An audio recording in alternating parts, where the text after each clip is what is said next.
Bihar MIM की ओर से लोकसभा चुनाव को लेकर इस वक्त की सबसे बड़ी खबर सामने आ रही है। जी हां दोस्तों, आपको बता दें कि बिहार एमआईएम ने 11 सीटों पर लोकसभा चुनाव लड़ने का ऐलान कर दिया है। दोस्तों आपको बता दें कि ऐलान बहुत ही ज़बरदस्त तरीके का ऐलान है और इस ऐलान से कई विरोधी दलों के पेट में खलबली मचना तो तय है, क्योंकि जिस तरीके से एमआईएम ने ऐलान किया है 11 सीटों पर वो लोकसभा चुनाव लड़ेगी।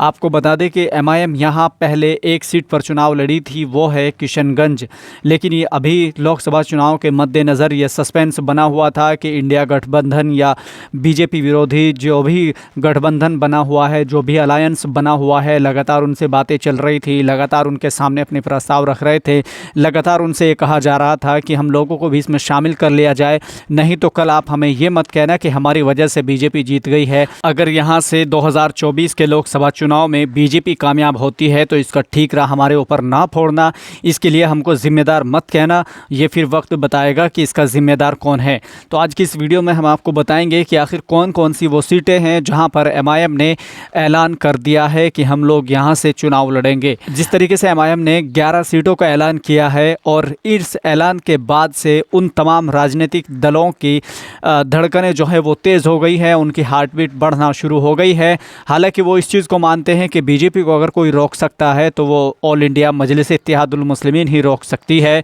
2019 का लोकसभा चुनाव आपके सामने है, जहां एमआईएम ने 3 प्रत्याशी उतारे थे और 3 में से 2 प्रत्याशियों ने ऐतिहासिक जीत दर्ज की थी, जिसमें असदुद्दीन ओवैसी और इम्तियाज़ जलील थे। और किशनगंज से इसी के साथ अख्तरुल ईमान ने भी बहुत अच्छे खासे वोट हासिल किए थे। इसी के मद्देनज़र आपको बता दें कि एमआईएम ने 11 सीटों पर चुनाव लड़ने का ऐलान कर दिया है। इस ऐलान के बाद विरोधियों की धड़कनें बढ़ना तो बिल्कुल तय था। तो बिना किसी देरी के आइए जानते हैं कि एमआईएम ने जिन 11 सीटों पर लोकसभा चुनाव लड़ने का ऐलान किया है, अपने प्रत्याशी उतारने का ऐलान किया है, कौन कौन सी वो सीटें हैं, आज की इस वीडियो में जानते हैं। दरअसल आपको बता दें कि ऑल इंडिया मजलिस इत्तेहादुल मुस्लिमीन अपने जो 11 प्रत्याशी उतारेगी, उन लोकसभाओं के नाम कुछ इस तरीके से हैं। वो नाम कुछ इस तरीके से हैं: किशनगंज, अररिया, दरभंगा, काराकाट, कटिहार, पूर्णिया, भागलपुर, बक्सर, मुजफ्फरपुर, गया। ये वो 10 सीटें हैं जिनका नाम मैंने आपको बताया है। इसके अलावा जो 11वीं सीट है वो भी आपको बताता हूँ कि आखिर वो कौन सी है। 11वीं जो सीट है वो उजियारपुर है। अब जैसे ये ऐलान किया है उसके बाद अख्तरुल ईमान ने क्या कुछ कहा है, जो एमआईएम के विधायक भी है और प्रदेश अध्यक्ष भी है, वो क्या कुछ कह रहे हैं वो भी आपको सुनवा देते हैं। कोशिश की कि सेकुलरिटों का बिखराव नहीं हो, हम लोगों ने इंडिया गठबंधन के तहत शामिल होने का इरादा किया। हरचंद के इन लोगों ने हमारे सीने पे खंजर भी घोंपा, हमारे लोग तोड़ लिए गए, लेकिन राष्ट्र हित में, दलितों के हित में, अकलियतों के हित में जरूरी है कि मैं उनका साथ देता।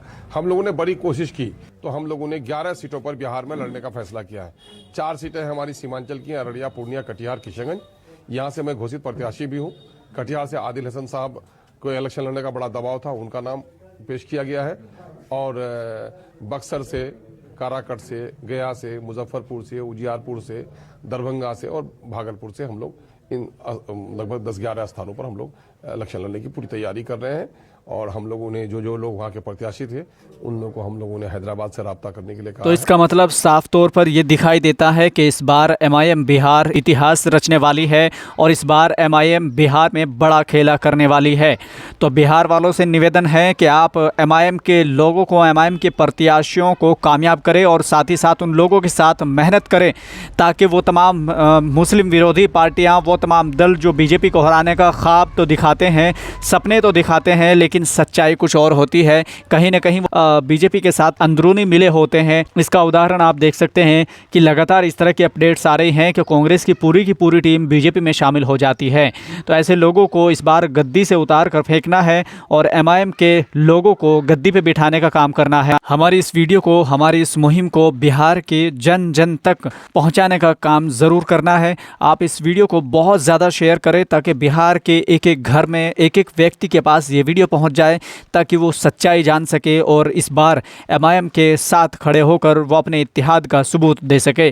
तो फिलहाल के लिए इतना ही। इस तरह की और भी तमाम अपडेट्स पाने के लिए हमारे YouTube channel we support Owaisi को सब्सक्राइब करना मत भूलिएगा। और हाँ, साथ ही साथ आप बेल आइकन को प्रेस ज़रूर कीजिएगा ताकि कोई भी वीडियो 2024 से रिलेटेड एमआईएम की जो भी अपडेट होगी वो डलती है, वो अपलोड होती है, तो उसका नोटिफिकेशन सीधे तौर पर आप लोगों तक पहुंच सके।